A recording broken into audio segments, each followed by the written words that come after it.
Buenas noches, mi nombre es Aixa Márquez, soy estudiante de la Universidad Bicentenaria de Aragua. La doctora que nos facilita este tema es Dulce Morgado. Les vamos a hablar sobre las obligaciones mancomunadas y solidarias. Para hablar de las obligaciones mancomunadas y solidarias debemos saber el concepto de obligación, que no es más que un vínculo jurídico en el cual dos partes, tanto el deudor como el acreedor, quedan ligadas a cumplir con una prestación. Las obligaciones mancomunadas son aquellas en las que existen varios deudores y acreedores, y cada uno está facultado a cobrar su cuota.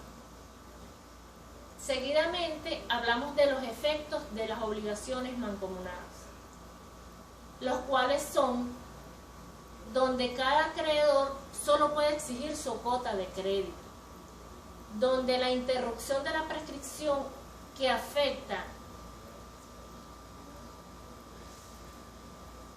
uno no grava al otro, a los otros, donde la culpa de uno no grava a los otros, donde la mora de uno no grava a los otros y la solvencia de los deudores no grava al resto.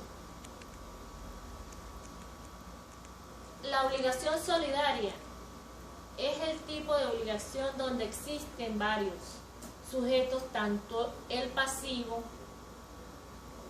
el activo y un sujeto o prestación de cada uno de los deudores, donde están obligados a realizar por entero la prestación de cada uno de los acreedores. Podemos exigir también la prestación íntegra. En las obligaciones solidarias pueden nacer de tres fuentes, como lo es el contrato, que es bilateral o consensual, donde está el testamento, que no es más que una fuente activa o pasiva, y la ley, que es que nace de los delitos. Seguidamente podemos hablar de la solidaridad jurídica, que es una forma de obligación que se caracteriza por la multiplicidad de sujetos que tiene el deber de cumplir una obligación o bien ser acreedor de una prestación. Seguidamente vamos a hablar de los elementos, que no son más que la multiplicidad de sujetos obligados a cumplir una obligación.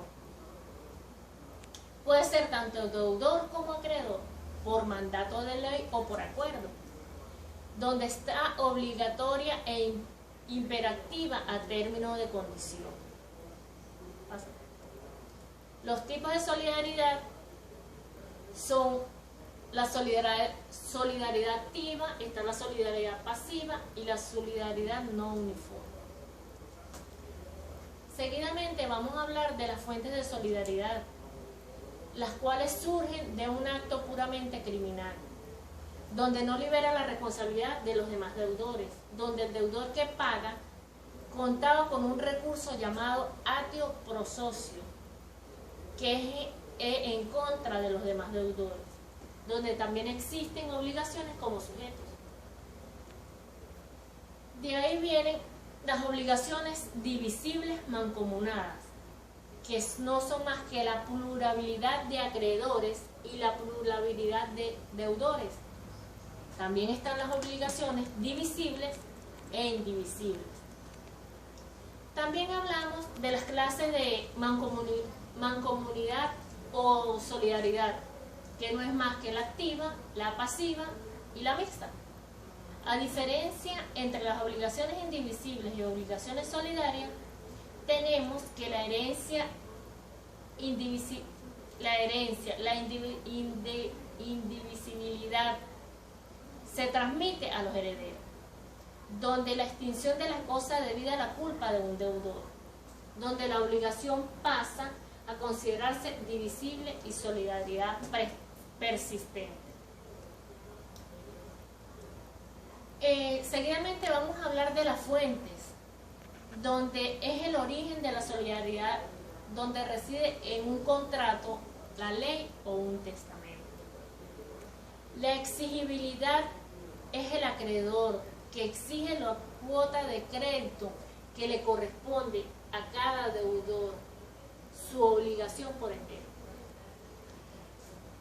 El pago es donde cada deudor cumple la obligación correspondiente de cada cuota,